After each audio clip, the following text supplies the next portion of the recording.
Pues muy bien, vamos a iniciar. Bienvenidos, muchas gracias por asistir a este tercer día de capacitaciones gratuitas en análisis de riesgos ISO 27001. Sean bienvenidos, mi nombre es Roberto Sánchez y me acompaña y me ha acompañado a lo largo de estas sesiones Adrián Sánchez, nuestro experto en ciberseguridad de la empresa Adam Secure. Entonces, sean bienvenidos en el nombre de todo el equipo de consultores y quienes hacemos posibles todo este esfuerzo. Como les comentaba, es un esfuerzo que iniciamos para capacitar al personal de TI de las organizaciones y profesionales independientes en México y Latinoamérica. Es importante que nos acompañen en las redes sociales para que hagamos la comunidad y sea fácil comunicarnos y difundir. Si les gusta el contenido de lo que publicamos, de lo que ponemos, síganos y denos sus comentarios. Síganos en LinkedIn, Instagram, Facebook y YouTube, por favor. Ahí estaremos publicando y también por WhatsApp. Sean bienvenidos los grupos profesionales de Service Desk y profesionales de ISO 27001 que tenemos en LinkedIn. La comunidad está creciendo poco a poco, pero estamos en vías de crecimiento. Como el día de hoy estaremos en la última fase de lo que es la gestión de riesgos o el análisis de riesgos, como comúnmente lo conocemos, que es el tratamiento de los riesgos, ¿no? El día de hoy veremos esa última fase, ¿sí? En los días previos, el día lunes, vimos lo que fue la gestión de riesgos desde una vista y tener el overview. El día 2, que fue el día miércoles, hicimos el análisis de riesgos, ¿sí? Ya el ejercicio encaminado a entender y cómo se hace el análisis de riesgos. Llegamos hasta la valoración o la evaluación del riesgo. Y el día de hoy veremos lo que es el tratamiento y el cierre final de ello. El día miércoles nos quedamos a donde hacíamos la evaluación del riesgo, ¿sí? Desde la perspectiva de el activo, el valor del activo, la probabilidad de ocurrencia de la amenaza y la probabilidad de ocurrencia de la vulnerabilidad, y eso nos daba un valor. Nos quedamos hasta ahí y el día de hoy vamos a ver cómo es que se construye ese valor. Ese valor se construye en función de una tabla, que es la tabla de cuantificación del riesgo, a donde nosotros externaremos que el valor del activo por la probabilidad de la ocurrencia y por la probabilidad de ocurrencia de la vulnerabilidad y de la amenaza, pues nos dará un valor. Y ese valor también, en términos de seguir la metodología, le hemos asignado 3 valores, alto, medio y bajo, lo seguiremos conservando, ¿sí? ¿Qué es lo que sucede después de que hacemos esto? Bien, una vez que tenemos evaluado el activo en términos de la información que almacena y recordando que la información la evaluamos con 3 características, con la característica que tiene que tener de confidencialidad, integridad y disponibilidad. Después de eso tenemos que conocer la probabilidad de que ocurran las vulnerabilidades sobre el activo y la probabilidad de que ocurran las amenazas. Una vez que tenemos esos 2 datos, también tenemos que evaluar si existen controles existentes. Y una vez que tengamos esos controles existentes, tenemos que establecer criterios para determinar qué vamos a hacer con esos riesgos. Bien, lo que decimos es, de la tabla de la cuantificación del riesgo, pues evaluamos, ¿sí?, el valor que nos arroje el riesgo. Y nosotros, por criterio, desde el contexto, establecemos, ¿sí?, también un valor alto, medio, bajo a ciertos valores. Nosotros proponemos que hacemos de 2 a 8 es bajo, de 9 a 17 es medio y de 18 a 27 es alto. Y establecemos que un riesgo que identifiquemos nosotros como bajo se puede aceptar, un riesgo que identifiquemos como medio lo tendremos que mitigar y finalmente un riesgo de nivel alto se tiene que mitigar inmediatamente. Entonces, en el ejercicio que nosotros veíamos, que la probabilidad de que un usuario no autorizado se autentifique en un equipo que no se le ha asignado, decimos que ese riesgo es medio, de acuerdo al valor que tiene la información y la probabilidad que esto suceda, ¿no? Después de eso, ¿qué sucede? Bueno, en el tratamiento de riesgos tenemos cuatro opciones, ¿no? Se acepta el riesgo, es decir, no se toma ninguna acción, se vive con él, pero lo que sí se tiene que hacer es seguir supervisando que los controles o medidas que tenemos que lo mitigan sigan existiendo.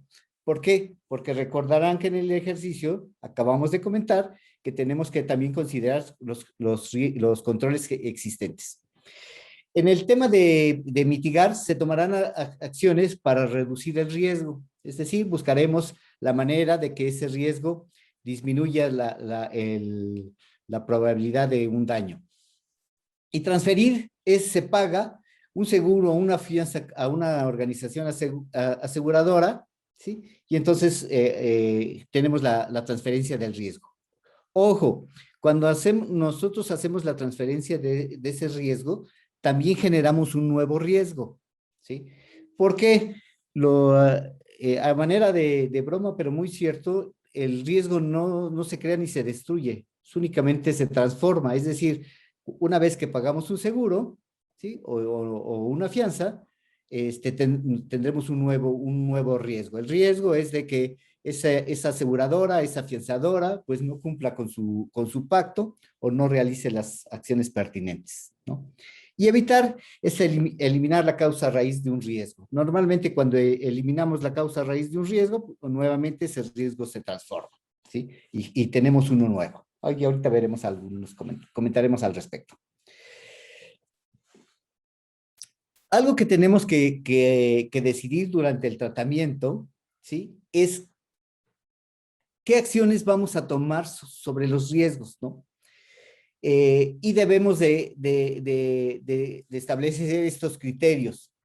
Se puede aceptar, decimos que se puede aceptar si establecemos ciertas acciones para mantener el riesgo en niveles bajos.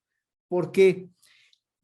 Recordar que cuando establecimos el criterio de que un riesgo bajo es aquel que podemos aceptar, mientras no esté en un riesgo bajo, no lo podremos aceptar y tendremos que estar tratando las contramedidas, ¿sí? Dos, se debe mitigar, es decir, se deben ejecutar acciones en un mediano plazo. Nuevamente, esto es una propuesta, pero este valor de se debe mitigar o la descripción o el criterio que tenemos que tomar para la decisión sobre este riesgo va mucho en el contexto de su organización, de cómo está, qué tecnología tienen, qué controles tienen y las temporalidades, ¿no? Nosotros a manera de propuesta y de manera estándar decimos que hay que ejecutar acciones a mediano plazo, ¿no? Para disminuir el riesgo a un nivel aceptable. Y una condición más que ponemos es sin un costo extra para que se requiere implementar. Por ejemplo, ¿qué podemos decir? Un ejemplo es que podemos establecer una política para el uso de contraseñas, ¿no? O para el cambio de periódico de las contraseñas. Eso no tiene ningún costo para la organización, se tiene que configurar en la mayoría de los sistemas y no pasa nada, ¿no? Pero hay que establecer la política. A eso nos referimos. Se debe de mitigar inmediatamente, el otro criterio, ¿no? Se deben de tomar acciones inmediatas para reducir el riesgo a niveles tolerables, ¿sí? Para que se puedan transferir o controlar. Esto es, si una vez que tenemos un riesgo y que lo categorizamos, que lo tenemos que mitigar, hay que ejecutar acciones inmediatamente. Se transfiere el riesgo se transfiere a un proveedor, a un tercero, en caso de que la administración de activos y operaciones así lo permita. ¿Por qué? Porque puede haber regulación interna o políticas internas a donde ciertos servicios o ciertos activos no pueden salir de la organización. Eso sucede mucho, por ejemplo, en el tema de protección de datos, ¿no? Existen algunas regulaciones en los países locales a donde por la protección de datos personales, ¿sí? La información no puede estar en la nube y si está en la nube tiene que estar en la nube del país. Entonces son ciertas restricciones que tenemos que revisar y todo esto se tiene que considerar. Por último, evitar el riesgo, lo que buscamos es eliminar la causa raíz. Y normalmente, cuando buscamos eliminar la causa raíz, esto va muy ligado a identificar qué es lo que se está generando. En algunas ocasiones, pues resulta que tenemos que actualizar los parches, hacer una actualización de software. Y en ocasiones esto implica un costo para la organización, ¿no? Renovar licencias, ¿sí? Adquirir los parches, y si los parches estuvieran disponibles, el riesgo que conlleva ponerlos en operación. A lo largo de la experiencia nuestra, siempre hemos visto que parece sencillo poner parches, ¿no? Instalar parches de seguridad, y lo que no sabemos son, en ocasiones, los efectos que causan en el ambiente de producción. Lo que normalmente sucede después de que ponen un parche es que ciertos puertos se cierran para los sistemas. Y lo que genera es que una vez que se ponen estos parches y nadie activa otra vez los puertos, el día siguiente pues no hay servicio en la organización. Entonces, cada acción genera sus propios riesgos, ¿no? Y evitarlos, pues es un trabajo cíclico e iterativo, ¿ok? Después tenemos que establecer también los criterios de qué hacemos con el riesgo residual. ¿Qué es el riesgo residual? Es el riesgo que permanece y subsiste después de haber implementado los controles para mitigarlo. Es decir, eh, una vez que establecemos ciertos controles, siempre existirá un riesgo residual. No habrá un riesgo cero como tal. ¿Qué es lo que sucede? Nosotros podemos decir que si un riesgo está alto, ¿sí? Y ejecutamos una acción de mitigación, como es implementar un control, nosotros establecemos que después de implementar el control, eso pasa a un riesgo residual medio. Y de un medio, después de implementar un control, pues pasa a bajo. Y de un riesgo, y de un riesgo bajo, se acepta el riesgo y se mantiene, y su riesgo residual será bajo.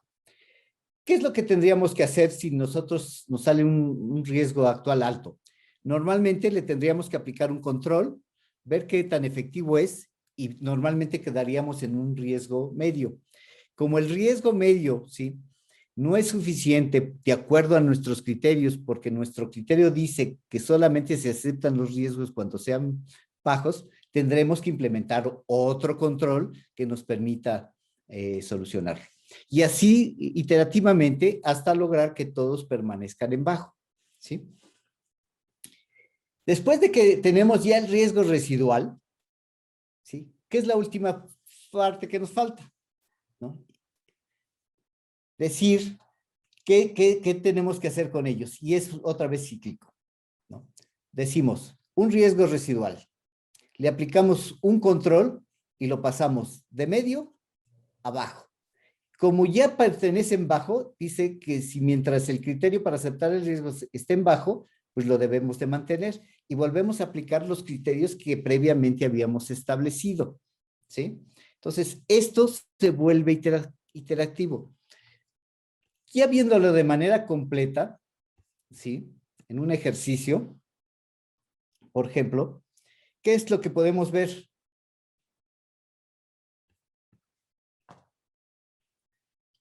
Tenemos en nuestra archivo de Excel, que les vamos a compartir al final de la sesión, ¿sí?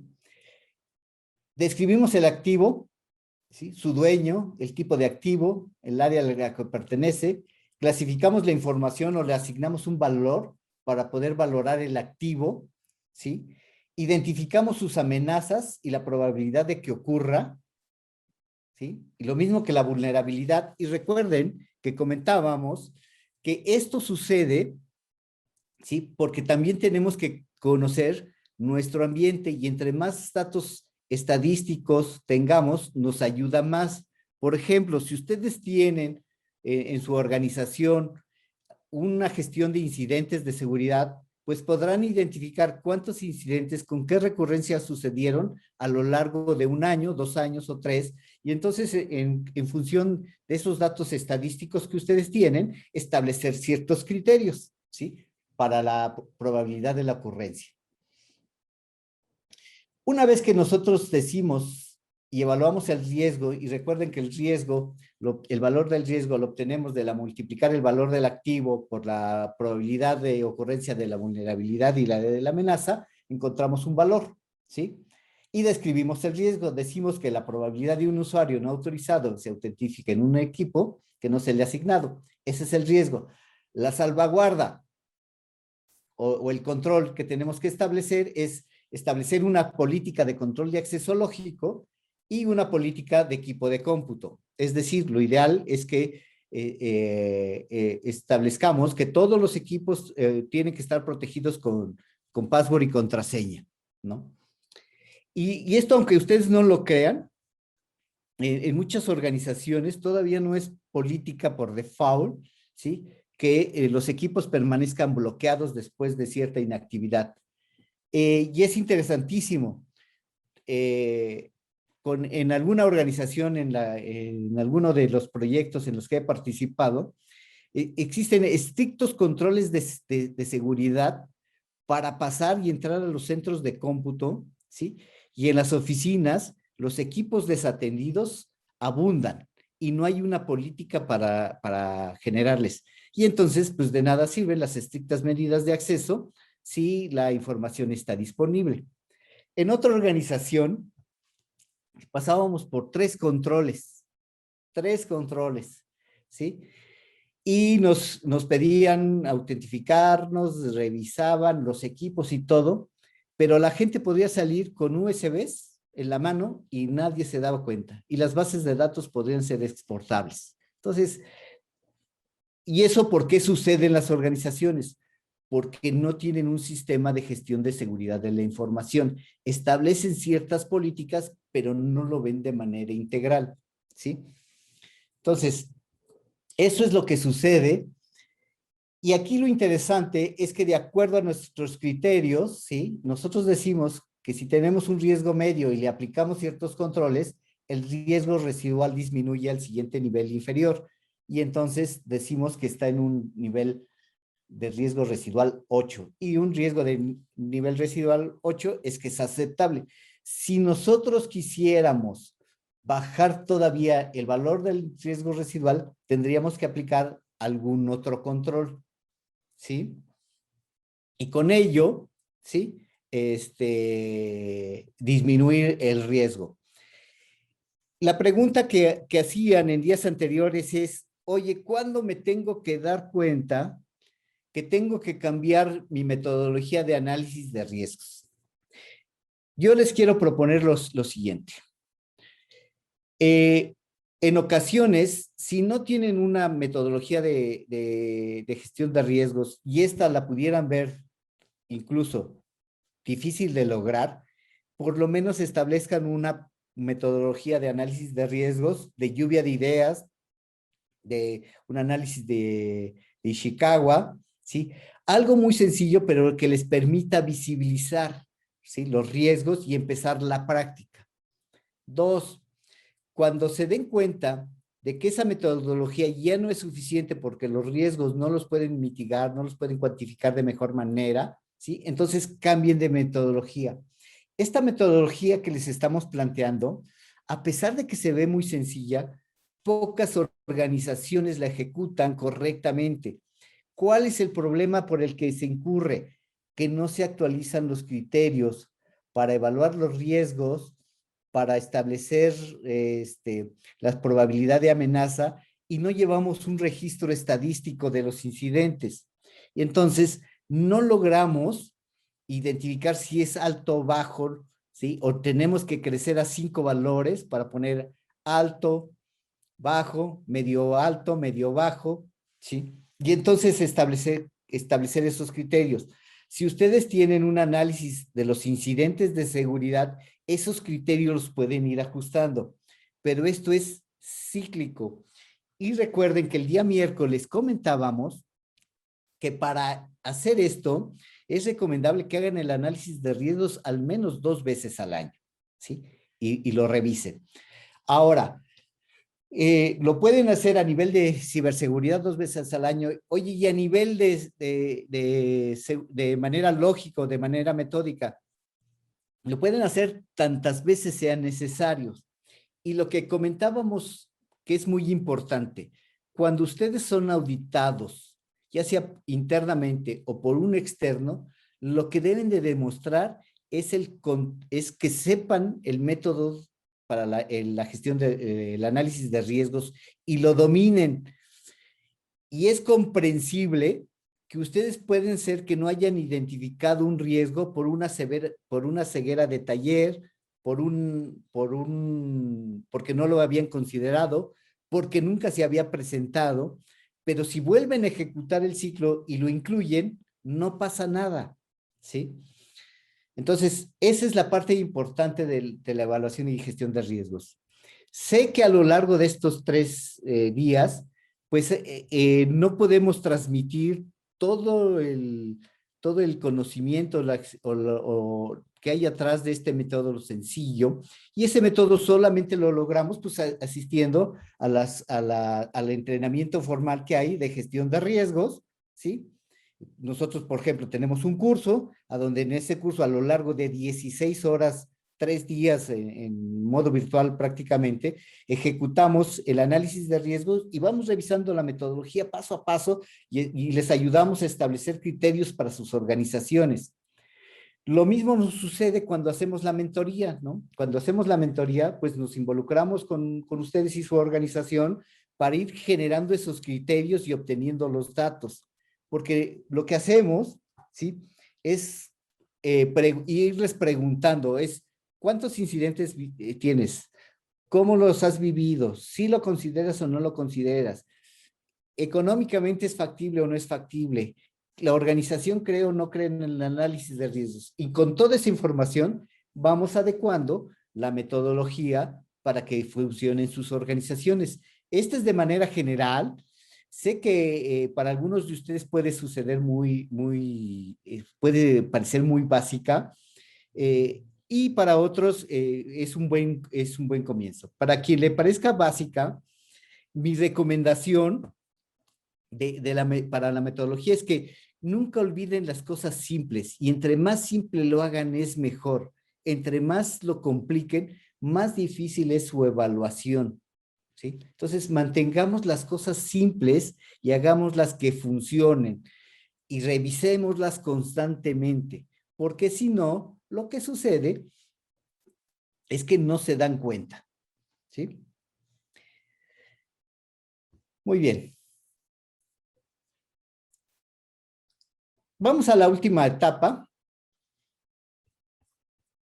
que es el plan de tratamiento de riesgos. Es la última fase.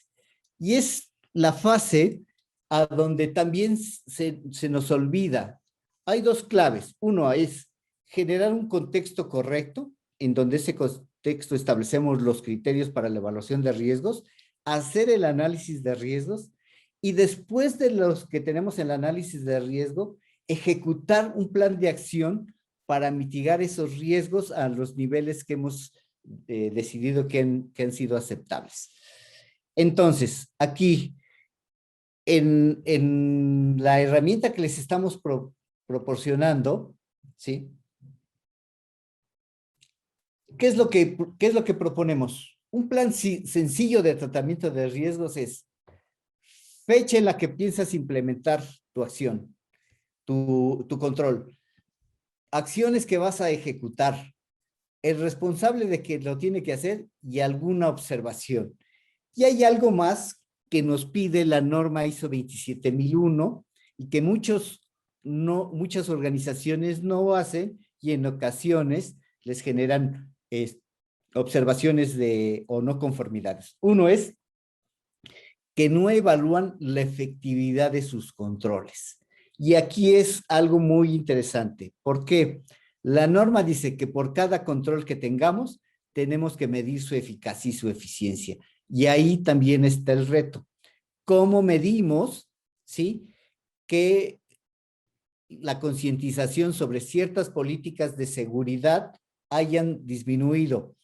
Y una forma muy simple, ¿sí?, es a través de los incidentes de seguridad. Pero aquí lo importante es que todos los incidentes de seguridad se registren y se documenten correctamente, ¿sí? Si nosotros asociamos en algunos de los casos la medición de la efectividad del control con los incidentes de seguridad, podremos estar en el cumplimiento de ella. Y aquí está el secreto. Si ustedes ejecutan las acciones, seguramente mitigarán los riesgos. Y es ahí a donde nos encontramos con la gran área de oportunidad. ¿Sí?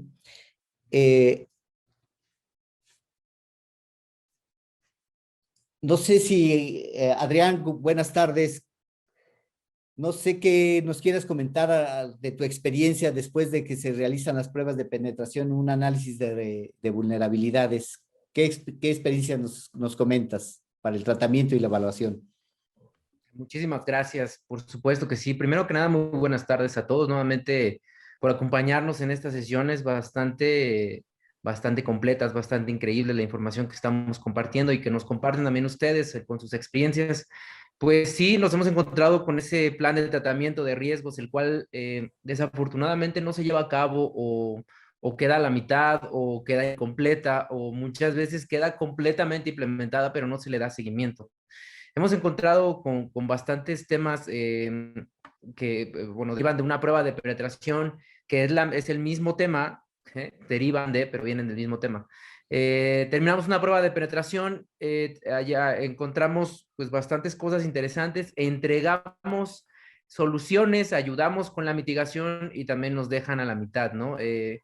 No solo se quedan ahí como a la espera de que se solucionen, sino que nunca se les da un seguimiento y cuando regresamos a hacer una segunda prueba, pues nos encontramos no solo con los mismos problemas, sino con ahora nuevos que derivan de no haber hecho la primera solución. ¿A qué voy? Que el tratamiento de los riesgos pues debe de ser continuo, el tratamiento de los riesgos debe de tener un correcto plan de tratamiento, un baseline de seguimiento y pues cuando en estos casos nos llega a pasar algo malo es porque nosotros desatendimos las soluciones, ¿no? Desatendimos por cualquier razón el plan que ya teníamos listo para implementar. ¿Qué opinas, mi estimado Roberto? ¿Has tenido algún de estos issues dentro de las referencias? Sí, fíjate que normalmente cuando hay dos temas que nos encontramos precisamente. Uno es que en ocasiones las organizaciones no hacen su plan de tratamiento de riesgos porque por alguna causa no tienen capacidad de inversión, ¿no? O existe algún tema interno en la organización que permite. Pero como auditores, lo que nos interesa es que tengan esa visibilidad y que por lo menos esté documentado que no tomaron acciones por esas circunstancias, ¿no? ¿Eso qué nos implica? Que el sistema de gestión y el análisis de riesgos está funcionando, está vivo, ¿sí? Pero, ¿sí? Está documentado por qué no ejecutaron la acción. Y esto puede ser, y normalmente en muchas organizaciones son por temas económicos, ¿sí? De financiamiento, ¿sí? Y dos, en ocasiones por falta de habilidades en las personas, ¿no? Porque hay que configurar los equipos, hay que darle seguimiento, hay que tratarlos. Entonces, como auditores, ¿sí? En el rol del auditor, lo que me interesa es que me digas, tuve este riesgo, estas eran las acciones, no las pude ejecutar, pero están pospuestas para la siguiente fase. Y en ese momento, como auditor, pues te agarras y dices, ok, perfecto, sigues estando consciente de que el riesgo existe, no has tomado nada, no has tomado acciones y entonces lo puedes ejecutar. Entonces puedes ejecutarlo en otro momento, esta acción para mitigarlo. Y como comentábamos, ¿no? Hay incluso organizaciones a las que regresamos después de 5 años y se está el mismo plan de tratamientos que dejamos inicialmente. Entonces, creo que lo que las organizaciones deben de tener es una metodología completa que les permita desde establecer el contexto hasta el plan de tratamientos y darle su ciclo de mejora. Porque la norma, de manera muy sencilla, nada más te dice, ten y haz gestión de riesgos. Y nada más te dice. Y lo que esperamos es que esos riesgos se atiendan. ¿Ok? ¿Algo más que quieras comentar? No, yo estoy bien. Muchísimas Perfecto. gracias por la participación. Vamos a recorrer por último, porque esta es la matriz que les vamos a compartir, el archivo. Voy a reducir un poco el tamaño. ¿Sí? A donde nosotros, por ejemplo, identificamos los activos, los generalizamos, ¿no? Los activos PCs, ¿sí? Estos son, por ejemplo, los riesgos, ¿sí? Que vamos, o las amenazas y las vulnerabilidades, ¿sí? Por ejemplo, el usuario sigue siendo una amenaza, que los puertos USB estén habilitados, ¿sí? En las PCs, sigue siendo un riesgo.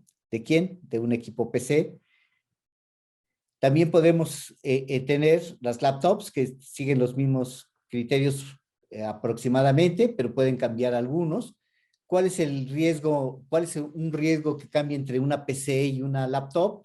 Pues que la laptop es más fácil de subtraer y porque la gente la carga, pues existe un riesgo adicional, ¿no? Entonces, ¿cuál sería la diferencia entre una PC y una laptop? Probablemente a la laptop la recurrencia de realizar los respaldos y la seguridad en la información que contiene, pues se tendría que ser de manera más periódica, ¿no? Y después pueden venir las aplicaciones, a las aplicaciones también les podemos hacer, ¿no? Aquí, por ejemplo, un remedy, ¿no? Podemos decir que qué riesgos tiene, por ejemplo, ¿no? Es el usuario es un riesgo, es una amenaza, perdón. La vulnerabilidad, pues es la inadecuada administración de cuentas y contraseñas, ¿no? Que no tenga el expertise para administrar las herramientas. Y si ustedes ven, pues lo mismo puede suceder con un remedy que con cualquier elemento o herramienta que se utilice para la gestión, ¿no? Aplicaciones como el correo electrónico, ¿sí? También, ¿no? El correo electrónico es otra aplicación. ¿Qué vulnerabilidades existen? Y ahí habría que preguntarse, ¿qué nos interesa? ¿La confiabilidad, la disponibilidad o la integridad? Normalmente es continuidad, ¿sí? Y confidencialidad. Y por ejemplo, cuando hablemos de un sistema como la nómina, ¿sí? El sistema de nómina, ¿qué características tiene la información en un sistema de nómina? Nos interesa que sea integridad, es decir, manejamos datos y que sean lo más certeros, lo más exactos posibles, porque un error pues, puede significar un tema laboral. Disponibilidad, aquí la disponibilidad por ejemplo, en un sistema de nóminas, pues puede ser baja. Me dirían, ¿cómo si sucede en el día 15 o en el día de la semana o como estén los ciclos de pago en sus organizaciones? El peor escenario es que se pague con la información de la nómina anterior y las personas nuevas, pues les decimos, ¿qué crees? No salió tu pago, y a los que no les descontamos un día de vacaciones o no les pagamos un día, pues no pasa nada. Pero la integridad sí es importante y la confidencialidad también, ¿no? En muchas organizaciones, aunque ustedes no lo crean, y si no, pregúntenselo, el hecho que sepan cuánto gana el compañero de al lado genera muchos disgustos e insatisfacciones. Entonces, en función de eso, pues se evalúa. También aquí habría que poner aplicaciones, que en este caso estamos poniendo aplicaciones de Office, ¿no? Aplicaciones como el Adobe, también estarán los equipos routers, ¿no? Y en general agruparemos, ¿sí? Y como lo comentábamos en el primer día, pues estarán todos los routers, ¿sí? De manera general, salvo que a la hora de identificar activos encontremos uno que sea valioso. Entonces ese por sus particularidades lo pondremos mapear. Lo que dice la metodología es generaliza en medida de lo posible para que tu análisis de riesgos también sea factible. Si ustedes están en una organización a donde existen cerca de 3,000 PCs y a las 3,000 PCs las quieren analizar de manera independiente, el análisis de riesgos se les va a complicar. En muchas organizaciones lo que tienen es generar 1, 2 o 3 perfiles de equipos de cómputo, ¿sí? Con pequeñas diferencias, ¿sí? Y entonces en función de eso se generaliza, ¿no? Podemos decir que tendremos el equipo de cómputo con el perfil A, el P y el C, y se hace un análisis de riesgos en cuanto a sus características. Y así puede suceder con los servidores, con las aplicaciones de negocio, con las aplicaciones comerciales, con los routers, con los switches, ¿sí? Con los servidores de web, ¿sí? Todos ellos se van manejando. Aquí Access Point, impresoras, por ejemplo, una impresora, ¿no? Y estoy yéndome a los ejemplos tradicionales, ¿no? El problema, si nosotros decimos que tiene una confidencialidad de media, una integridad la necesitamos de 3, ¿sí? Y la necesitamos de alta disponibilidad. Entonces, el valor del activo es 3. La amenaza es el usuario, la vulnerabilidad es que no existen políticas para el uso seguro de impresoras y copiadoras. ¿Y por qué puede ser esto? Porque normalmente en los equipos de impresión, y más, y aquí es nuevamente a donde regresamos al tema, es mucha información confidencial se tiene en las impresoras o en las fotocopiadoras. Y si no tienen un uso de contraseñas más que nada uso de contraseñas o cuando en algún key para destrabar o generar las impresiones, pues hay información muy confidencial que se encuentra ahí. Ustedes quieren enterarse de cualquier situación de la empresa, vayan a las impresoras y vean las impresiones que están desatendidas. Entonces, todo eso genera, ¿sí? La vulnerabilidad. El riesgo es que alguien obtenga información de la empresa a la que no tenga por qué tener acceso, ¿sí? Y entonces lo que tenemos es que establecer ciertos controles, ¿no? Y establecemos políticas de tipo de cómputos seguros, de acceso físico y seguridad personal, ¿no? Aquí, en esta tabla que les vamos a enviar, les vamos a dar un obsequio. Ustedes ven esta columna, ¿no? En esta columna, lo que estamos poniendo son los controles que a nivel de ISO 27001 aplicarían. Les vamos a ustedes a dar un ejemplo a donde establecemos los criterios que nosotros consideramos que se tienen que cubrir, ¿sí? Para estos activos.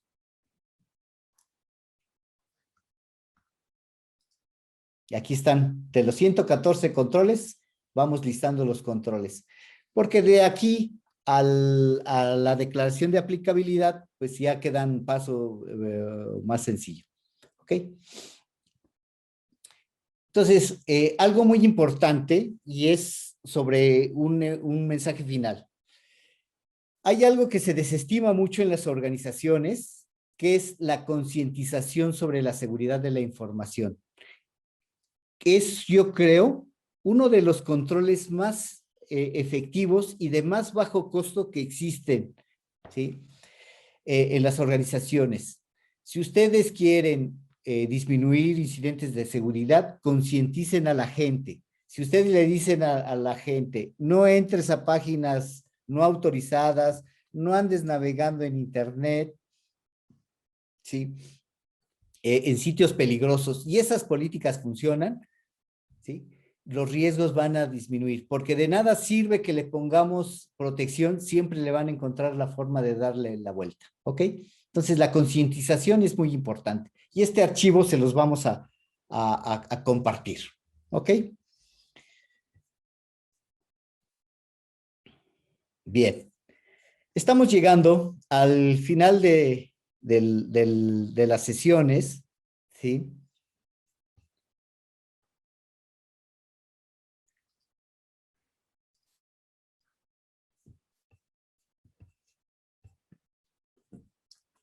Ya vimos el tratamiento de riesgos, ya vimos la tabla completa, ¿sí?